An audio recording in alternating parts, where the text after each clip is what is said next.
In a world where creating connections through the internet has become one of the main sources of relationships and marriages, a new wave of matchmaking has made a splash: dating apps.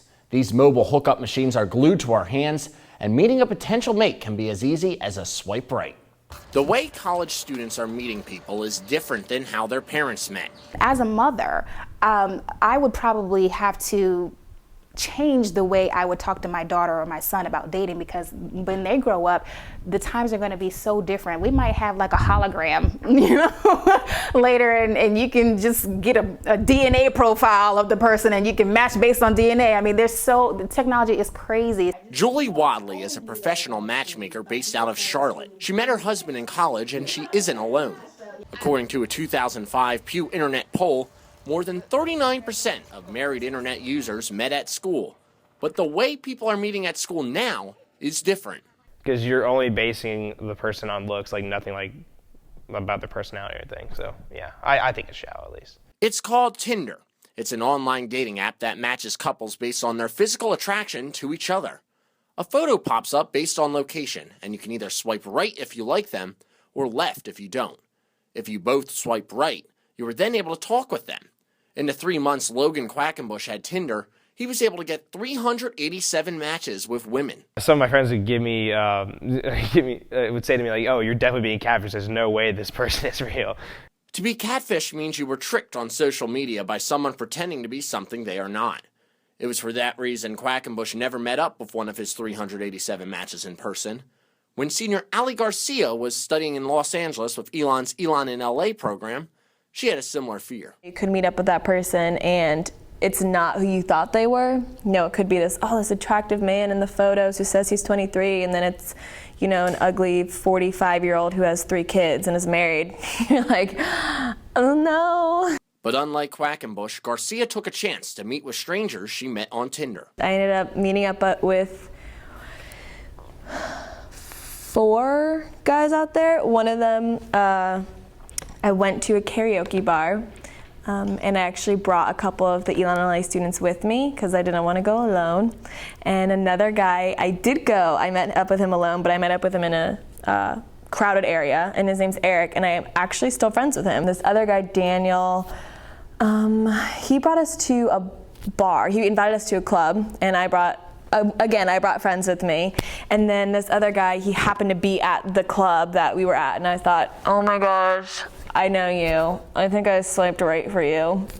Are you Mark? And he's like, what's up? That was one of the more awkward ones. Interacting with strangers on dating apps is a risk. For sophomore Corey Shegda, her experience left her feeling unsafe.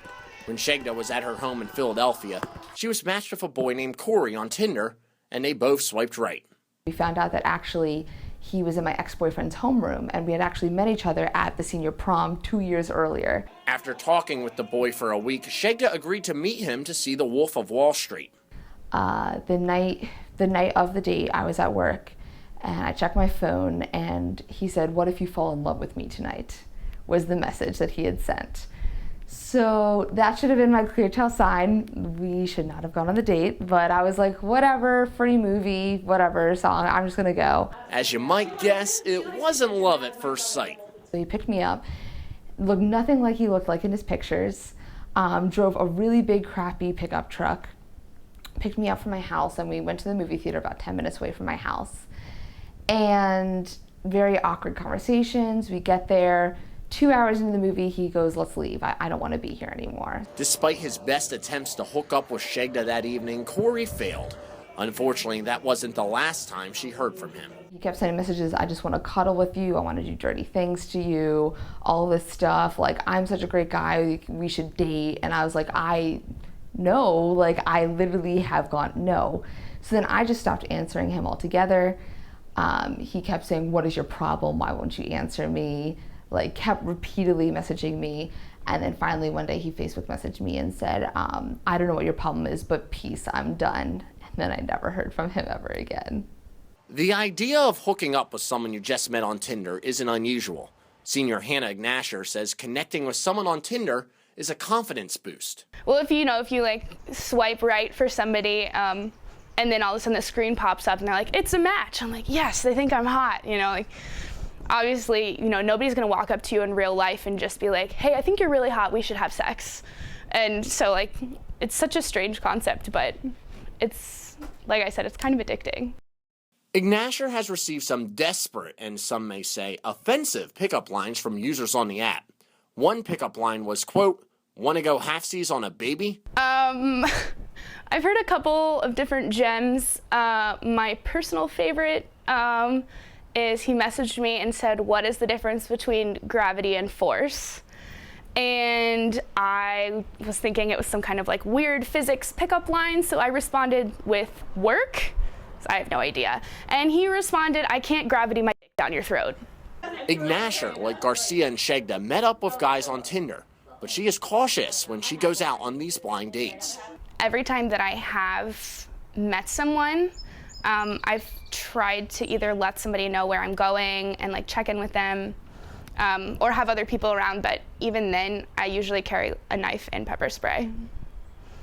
One blind date caused Ignatius to delete the app altogether. I went to see a guy in Greensboro, and like as soon as I got there, we started to hook up, and maybe like 2 minutes into it, he just like stopped and fell asleep. And I was like, I drove to Greensboro and you just like fell asleep, and I feel like so like gross now and like used. And so I was just kind of like, what am I doing? Like, my mom would like kill me if she ever found out that like this is what I've just done. So ever since then, I've just kind of been a little turned off by it. To the older generation, this idea of quick hookups based on online dating may seem foreign or unnatural. But according to Chadley, this is the way things are going, and it's not necessarily a bad thing.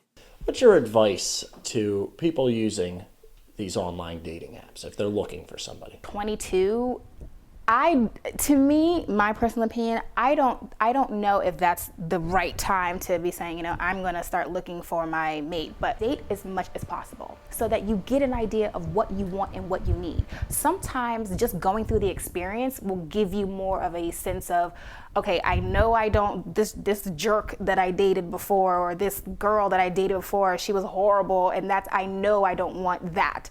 And Chadley says don't get upset if it isn't love at first swipe.